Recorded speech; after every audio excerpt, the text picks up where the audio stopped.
तो प्यारे विद्यार्थियों नमस्कार, स्वागत है आप सबका एक और नए वीडियो में। प्यारे विद्यार्थियों, आज हम यहाँ पर देखने वाले हैं रुक जाना नहीं परीक्षा 2024 के लिए कक्षा 12वीं का हिंदी विषय का पूरा क्वेश्चन पेपर और इसके पूरे सॉल्यूशन को।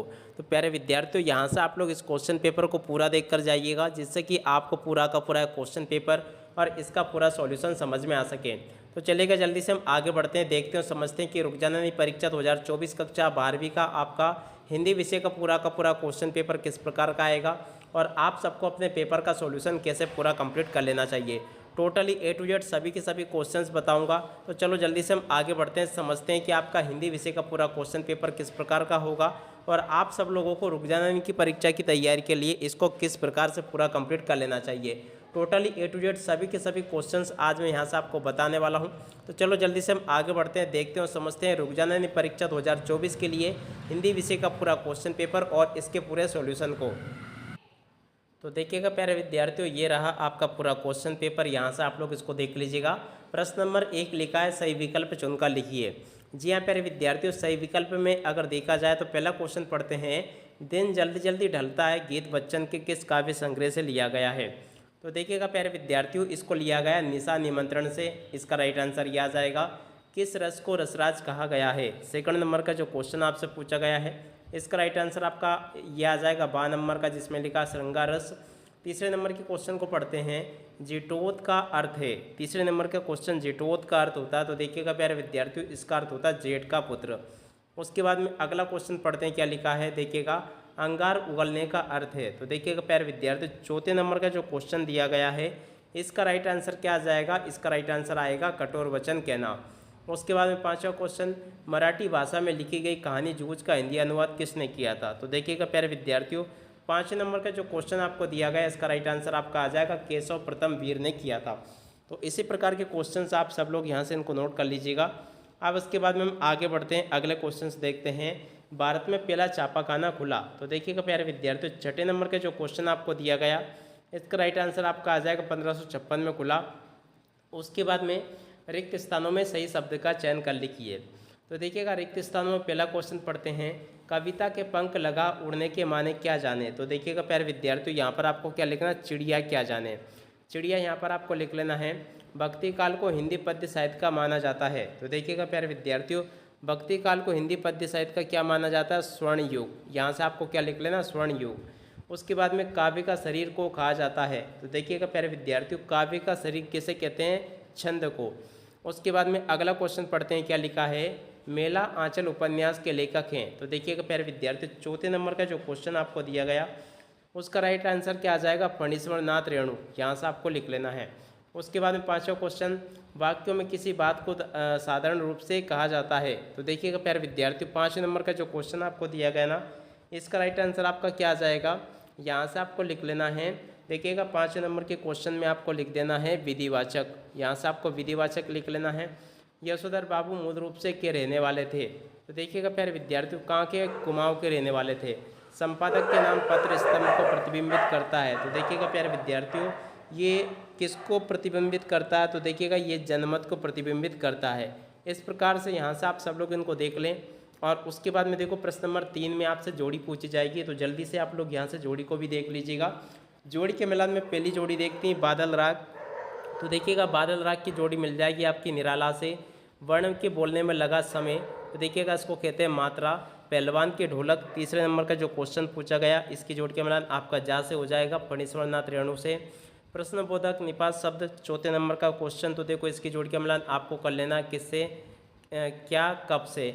उसके बाद में अतीत में दबे पाँव, 5 नंबर का क्वेश्चन, तो देखो इसकी जोड़ी के मिलान आप लोग इससे कर ले, ओम थानवी से। प्ले विद द कार्ड, तो देखिएगा छठे नंबर का जो क्वेश्चन आपसे पूछा गया, इसकी जोड़ी का मिलान आपका हो जाएगा WH ऑर्डन से। तो इस प्रकार से आप सब लोग यहाँ से इनको देख लीजिएगा। उसके बाद में देखो प्रश्न नंबर 4 में आपसे क्या पूछा गया, एक शब्द या फिर एक वाक्य में उत्तर। तो यहाँ से आप सब लोग इनको देख लें। विप्लव का वीर किसे कहा गया। तो देखिएगा प्यारे विद्यार्थियों, विप्लव का वीर किसे कहा गया, क्रांति के बादल को। तो यहाँ से क्या लिख लो, क्रांति के बादल को विप्लव का वीर कहा गया। उसके बाद में अगला क्वेश्चन पढ़ते हैं, जहाँ उपमेय में उपमान को श्रेष्ठता बताया जाए वहाँ कौन सा अलंकार होता है।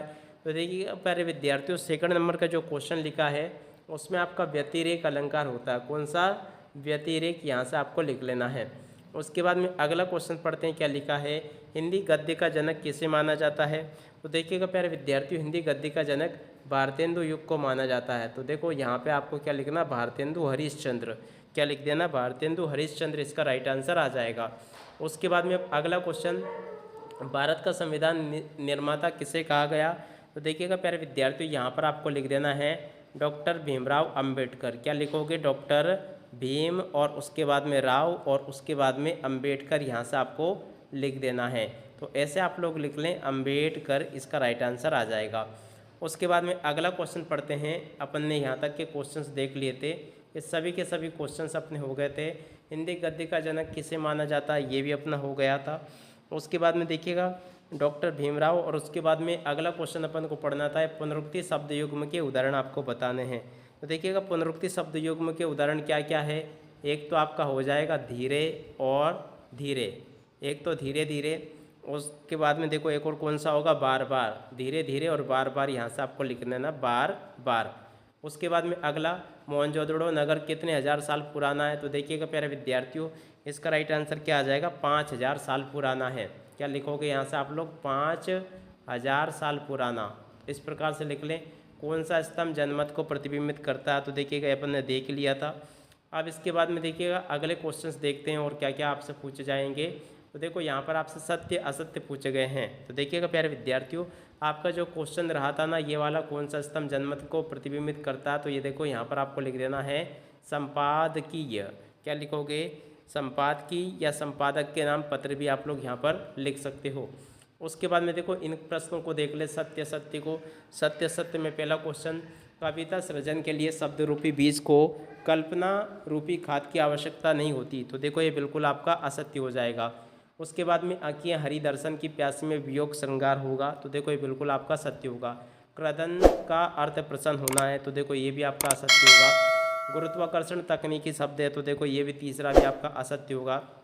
कविताओं के साथ खेलते हुए लेखक आनंद को 2 बड़ी शक्तियाँ प्राप्त हुई।